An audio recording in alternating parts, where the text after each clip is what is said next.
Baik, bismillahirrahmanirrahim. Assalamualaikum warahmatullahi wabarakatuh. Halo semua. Perkenalkan, nama saya Melanie Anggreni, NIM 200107023, kelas TPPL 1C. Di sini saya akan menjelaskan mengenai biomarker. Yang pertama, apa itu biomarker?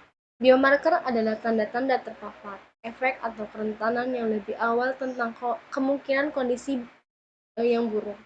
Biomonitoring ditunjukkan untuk perlindungan kesehatan, paparan atau penilaian risiko. Secara sempit, sensorikoto. Biomarker dapat didefinisikan sebagai respon biologis terhadap bahan kimia atau sekelompok agen kimia, tetapi kehadiran agen atau metabolitnya di dalam tubuh tidak ditemukan atau dosis internal. Secara luas, sensolator. Biomarker adalah penggunaan semua jenis parameter indikatif yang terdiri dari suborganisme, spesies bioindikator, spesies biomonitor, dan spesies sentinel, serta indikator ekologi. Misalnya keanekaragaman spesies. Biomarker menjadi dasar untuk biomonitoring dan bioindikator modern dalam percobaan membangun hubungan antar tingkat biologis indikatif yang berbeda. Selanjutnya adalah pengkategorian biomarker.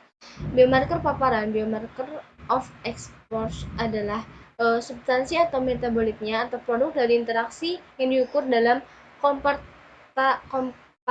kompartemen atau cairan tubuh. Misalnya memimpin dalam darah mungkin secara adil mewakili paparan timbal balik buru-buru dari individu.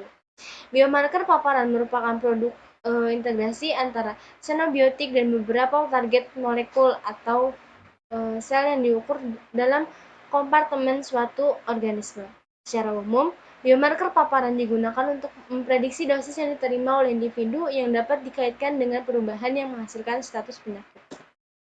Yang kedua, biomarker efek. Biomarker of effect adalah perubahan terukur yang meliputi biokimia, struktural, fungsional, perilaku, dan lain-lain dalam suatu organisme yang dapat dikaitkan dengan gangguan kesehatan atau penyakit yang mapan atau potensial. Biomarker penyakit awal menunjukkan perubahan biokimia atau fungsional awal mulai dari adaptasi alami hingga penyakit. Misalnya, nilai senkrotopiorin dalam darah meningkat ketika paparan timbal menyebabkan perubahan dalam produksi hemoglobin. Biomarker genotosity yang meliputi penyimpanan kromosom, mikronuklei, serta uji komet digunakan untuk mengukur paparan bahan kimia genotoksik biasanya pada tingkat kelompok. Yang ketiga adalah biomarker kerentanan atau biomarker of susceptibility adalah penanda kemampuan untuk menanggapi tantangan paparan bahan kimia secara negatif. Gen dapat membuat individu tertentu lebih rentan terhadap racun seperti timbal. Kendala et al. 2001. Contoh untuk biomarker kerentanan adalah jenis kode genetik untuk 6 aminolevilitik acid dehidratase atau ALAN, enzim yang terlibat dalam toksisitas timbal yang ada dalam dua bentuk. Faktor-faktor pengaruh memodifikasi ini dapat melekat atau diperoleh. Biomarker kerentanan biasanya tidak digunakan dalam biomonitoring rutin. Selanjutnya adalah hubungan antara biomarker dengan biomonitoring. Jadi yang dimaksud di sini adalah pemantauan penelitian yang dapat digunakan sebagai yang dapat digunakan itu dilihat dari logam, zat kimia, serta lingkungan di sekitar.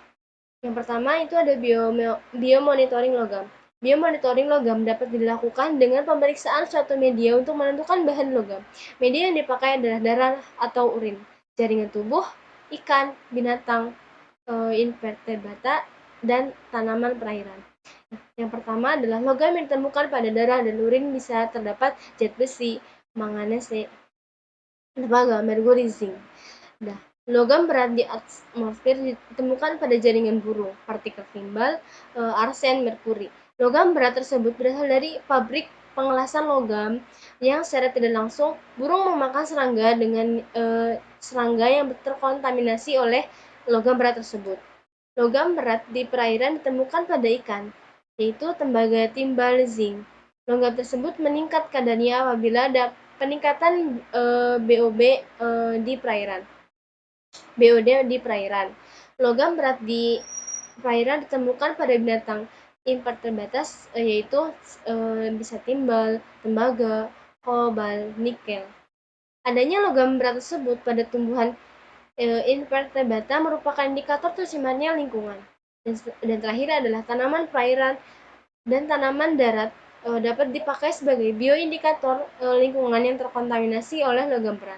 Pabrik pengecoran besi yang mengeluarkan bahan pencemar logam udara dapat dideteksi pada tanaman dengan analis neutron annihilation analysis.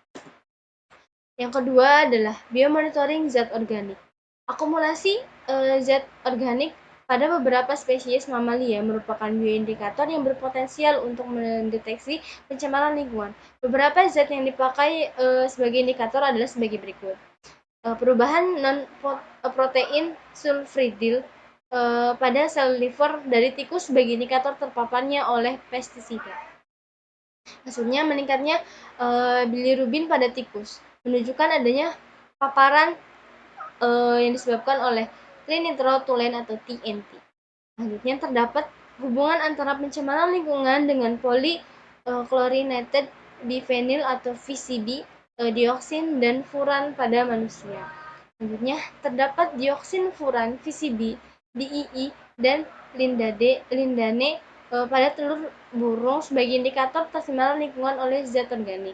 Selanjutnya terakumulasinya VCB, pestisida dan bahan antropogenik pada tubuh ikan sebagai indikator tercemarnya ekosistem perairan.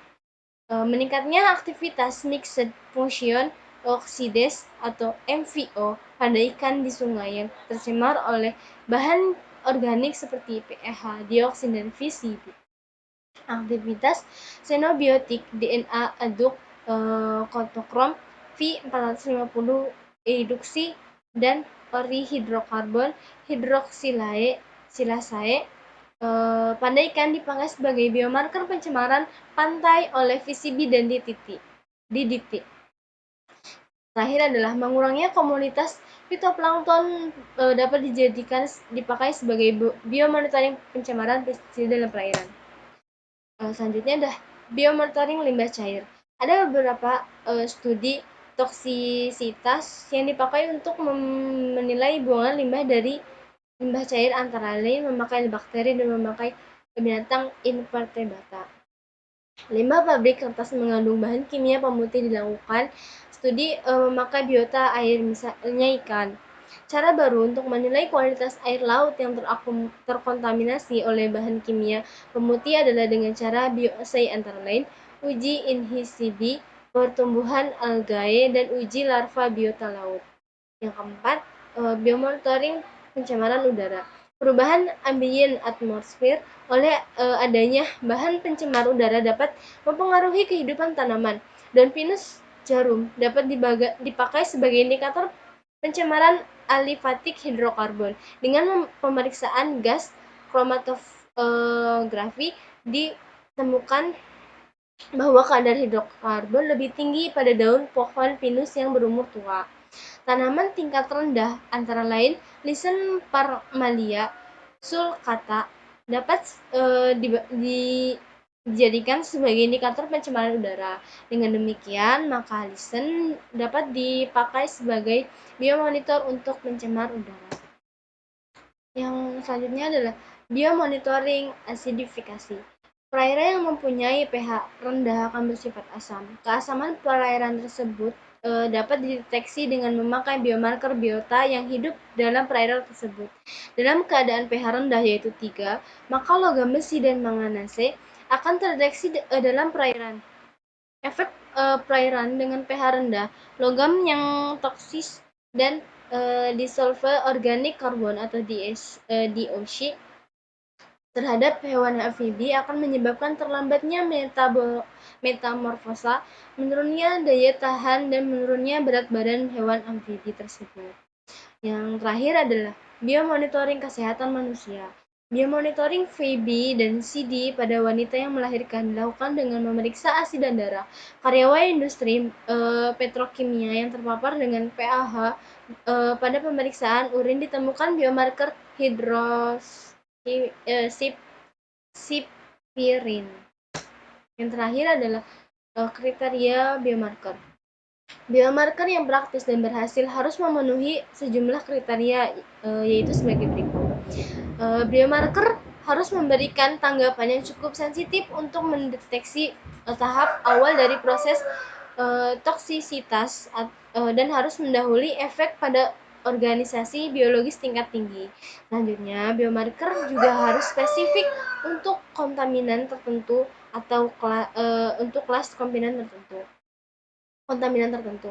Yang selanjutnya, biomarker harus merespon dengan cara bersifat tergantung pada level konsentrasi yang dapat menggunakan tingkat kontaminasi lingkungan.